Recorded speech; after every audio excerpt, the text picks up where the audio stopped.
एक बार की बात है, माता पार्वती भगवान शिव जी के साथ हिमालय पर विराजमान थे। तब अचानक से पार्वती माता के मन में एक विचार आता है कि क्या कोई मनुष्य इतनी मेहनत करने के बाद भी क्या अपना भाग्य नहीं बदल सकता। तब भगवान शिव जी मुस्कुराते हुए कहते हैं, इस बात का पता लगाने के लिए भगवान विष्णु जी को महाराज के वेश में धरती लोक पर भेजते हैं, फिर पता करते हैं। इसके पश्चात भगवान शिव जी ने भगवान विष्णु को धरती लोक पर पता लगाने के लिए भेजा।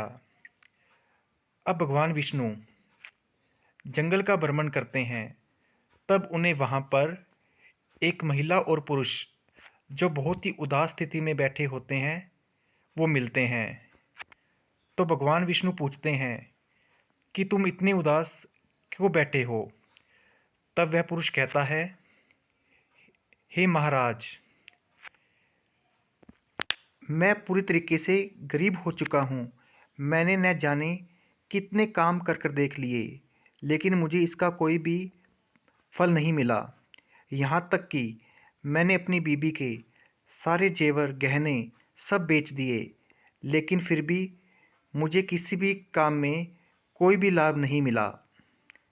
यहाँ तक कि मेरी फैमिली में जो मेरे दूसरे लोग हैं और मेरा मित्र, वह भी मुझे चिढ़ाते हैं और कहते हैं, तेरे भाग्य में कुछ नहीं लिखा। तू कितना भी मेहनत करता रहे, तुझे कभी भी फल नहीं मिलने वाला। हे महाराज, मेरे साथ ऐसा क्यों होता है। कई बार मेरे परिवार के लोग कहते हैं, देख तेरा मित्र, वो कितना तरक्की कर रहा है। तूने भी काम किया था, लेकिन तू सफल नहीं हो रहा। तू हमेशा मेहनत करता है, लेकिन सफल नहीं होता।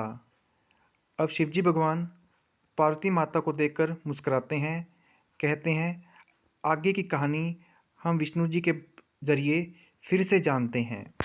तब विष्णु भगवान जो महाराज जी का रूप धारण कर कर उस पुरुष के सामने होते हैं, उस पुरुष से पूछते हैं, तुझे किस बात का दुख है, तेरे असफल होने का या तेरे मित्र के सफल होने का। तो उस पुरुष का जवाब होता है कि मुझे दुख सिर्फ मेरे दोस्त के सफल होने का है। तो महाराज कहते हैं, तुम इसी वजह से सफल नहीं हो पा रहे हो, क्योंकि तुम्हारा दोस्त तुम्हारे पास जब भी आता है तो वह तुम्हारा आत्मविश्वास डगमगाने की कोशिश करता है और तुम उसकी बातों में आकर हार्ड वर्क नहीं करते, ज़्यादा मेहनत नहीं करते, इसलिए तुम पीछे रह जाते हो। अब इस बात का उत्तर सुनकर पुरुष कहता है, ठीक है महाराज, मेरे एक प्रश्न का जवाब आप और दीजिए, तो फिर मेरी फैमिली के जो अन्य परिवार के जितने भी लोग हैं वो मुझे इस तरीके से क्यों पेश करते हैं, जैसे मैंने उनका सब कुछ बिगाड़ दिया हो। वो मुझसे इस तरीके से बात करते हैं कि मेरी वजह से वह भी सफल नहीं हो पा रहे हैं। मैं उनके लिए इतनी मेहनत करता हूँ, मैं उनके लिए सब कुछ करता हूँ, उनकी खुशी के लिए सब कुछ करता हूँ। तब विष्णु भगवान जो महाराज का रूप धारण कर कर आए हुए थे, वे उस पुरुष को कहते हैं, यही तेरी सबसे बड़ी कमी है। तू यह समझ कर करता है कि तू उनके लिए कर रहा है, उनकी खुशी के लिए कर रहा है, लेकिन तू ये मानना स्वीकार कर कि ये उनकी खुशी नहीं, यह तेरी खुशी है। जब तू ये मानकर करेगा कि मैं मेरी खुशी के लिए कर रहा हूँ, तो तू ज़रूर सफल होगा। इस बात पर वह पुरुष पूरी तरह से सहमत हो जाता है और कहता है कि मेरे में जो कमियां हैं, मैं उन कमियों को दूर करने की कोशिश करता हूं। और इसी प्रयास में वह फिर अपने घर लौट जाता है और उसकी जो दो कमियां थी, पहली कमी कि वह जो भी कर रहा था वो घर की खुशी के लिए कर रहा था। अब वो यह मानकर काम नहीं कर रहा था कि वो घर के लिए कुछ कर रहा है, वो ये मानकर काम करता है कि सब कुछ वो अपने लिए कर रहा है।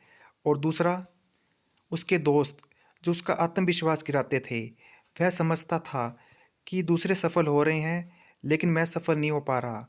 अब उसको पीछे बुलाकर वह हार्ड वर्क करना स्टार्ट करता है और धीरे धीरे वह बहुत सफल होने लगता है। अब वह सफल होकर जितनी भी कमियां थी, उन कमियों को भुलाकर बहुत सफल इंसान बन जाता है। अब भगवान विष्णु वापिस हिमालय पर्वत पर चले जाते हैं और अब माता पार्वती मुस्कुराते हुए शिवजी से पूछती है कि भगवान, क्या यही आपका जवाब है? तो भगवान शिव जी उन्हें कहते हैं, ये सृष्टि मैंने रचना की है, लेकिन मानव कैसा व्यवहार करता है, कैसे उसकी मानसिकता है, यह उस पर निर्भर करता है। अगर वह सफल होने से डरेगा, दूसरों से ईर्ष्या करेगा, तो वह कभी भी सफल नहीं हो पाएगा।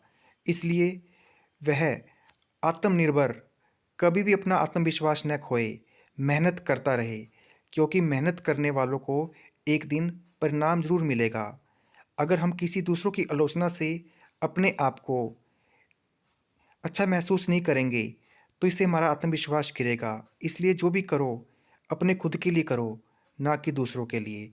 तभी हमें अच्छी खुशी मिलेगी। धन्यवाद।